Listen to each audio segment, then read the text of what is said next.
This is the ideal defensive shape against Pep Guardiola's Manchester City, or at least it usually is, because this was a very different Manchester City and far from typical Pep, and maybe a sign of the evolution that football is currently going through. But what tactics were on display from Pep and Arne Slot? Let's take a look. Defensively, Liverpool looked like this in that 4-4-2, with Szoboszlai joining Ekitike in the press, while the wingers stayed wide.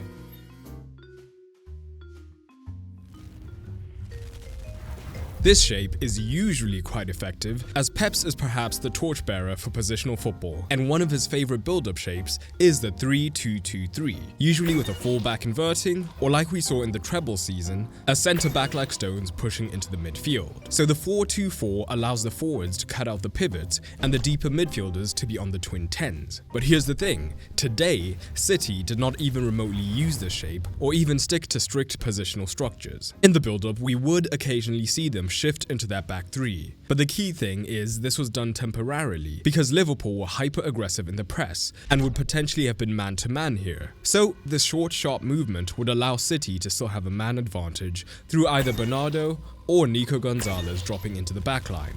But there was something about the way Liverpool defended. When City shifted into that temporary back three and the ball went wide to one of the wider centre-backs, Liverpool's press never relented and it was up to one of their wingers to continue the press onto the wider centre-backs, and this caused huge issues. Pep did not opt for inverted fullbacks for the most part, and while both O'Reilly and Nunes are natural midfielders, they were very much deployed as traditional fullbacks, staying wide and deep in the first phase. With the wingers pressing narrow, if a fullback was found, the problems would begin. Because there were only two men left in the midfield, neither of them could push wide to press the fullback, as this would lead to a chasm opening up through the centre. So it had to be Liverpool's own fullbacks pushing up, and this naturally created space out wide for the likes of Cherki or Doku to push up and potentially drag the defence out of position.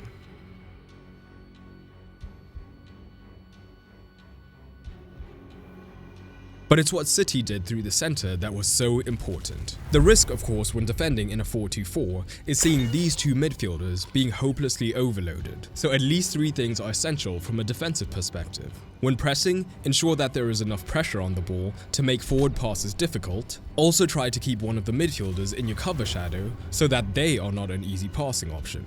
And if you're choosing not to press in the 4-2-4, make sure that the horizontal distances between these four are managed to make this initial pass impossible. But Liverpool had major issues with this last point, and City made sure of that. The major benefit for City of having both these men here is that it allowed the wingers on paper to move inside the pitch. And here's the very un-Guardiola-like element. Rather than having a strict structure, occupying the half spaces for example, or staggering in a very specific manner, they were granted almost ultimate freedom. Like here where we have Doku starting as the left interior and drifting all the way to the right side of the pitch. The result of all of this is that in City's ideal shape, they had two centre-backs and up to 5 midfielders looking to overload the two of Liverpool.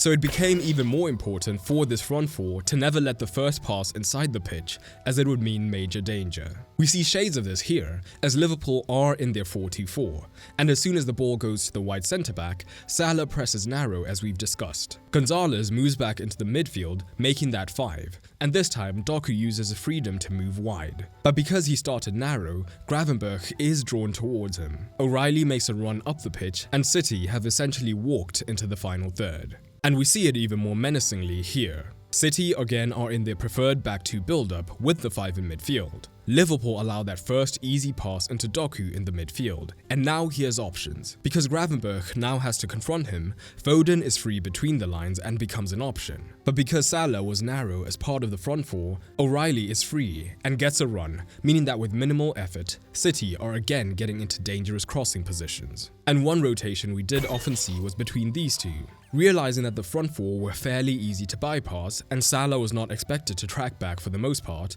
it became crystal clear that there would be available space here. So yes, O'Reilly would move infield at times, with Doku then becoming the wide man, so that he could be the man to receive the ball and get the isolation against Bradley. And while the results were devastating, with Doku attempting 9 dribbles and completing 8. Of course, the isolation could not be allowed to continue, so Gravenberch often found himself moving wide to assist Bradley, which was dangerous as again, that massive central overload could potentially become even worse.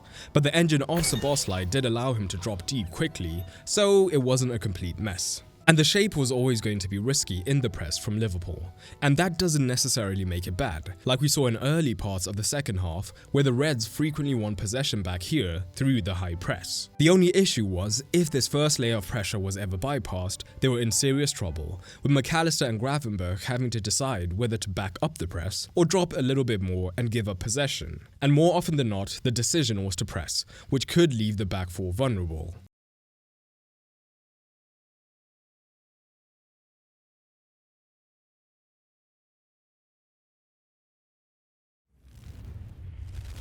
And we see that perfectly here. The front four press with the double pivot initially backing them up. The switch allows the pivots to recover, but the front four are still high up. So when the central pass draws both Liverpool pivots, City now have men between the lines, as well as Doku, who has moved wide and now can progress all the way to the opposition box. But Liverpool's goals in possession and City's own shape in defense were just as interesting, as City had a very unusual pressing shape. And just before we look at that, don't forget, if you're interested in elevating your tactical knowledge, sign up for Tactics 12 through the link down below. Tactics 12 is my 12-day program that will teach you the basics of analysis, absolutely free.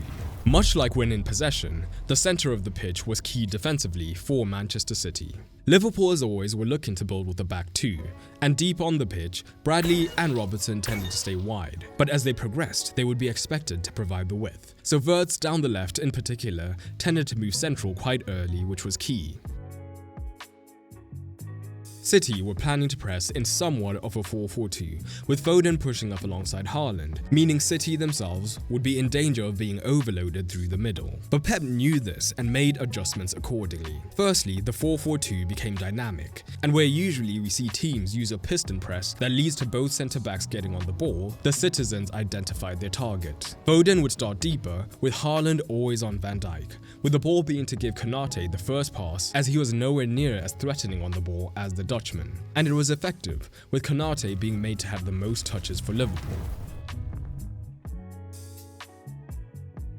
This was backed up by Cherki, who almost never defended wide initially, tucking right in alongside Wirtz or McAllister, as the right centre-back being on the ball meant that this pass was unlikely, so he could afford to cheat infield to even matters up there.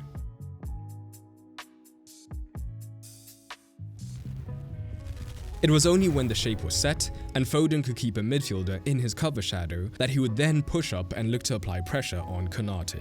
But here's the thing, Liverpool didn't need to play infield to be a threat, as they had identified a much more direct route to goal. They felt Salah had the physical beating of O'Reilly. So even without picking the heads up, Liverpool constantly looked to hit this zone, and time and again Salah was lurking throughout the 90 and got into dangerous positions but never quite made it count.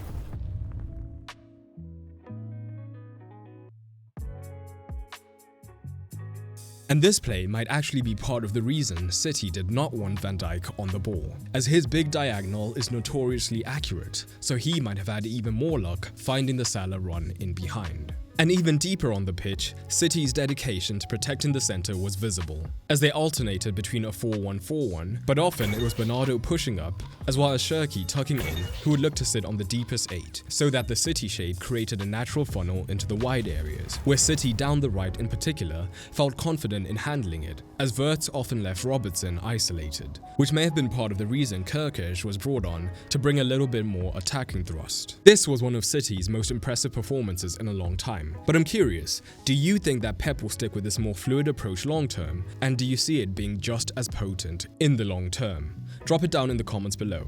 And if you want to look at a match that saw Pep's hyper-structured approach take on a team far more fluid than even what Pep did today, check out this video by clicking on screen now. And don't forget to sign up for Tactics 12 through the link down below.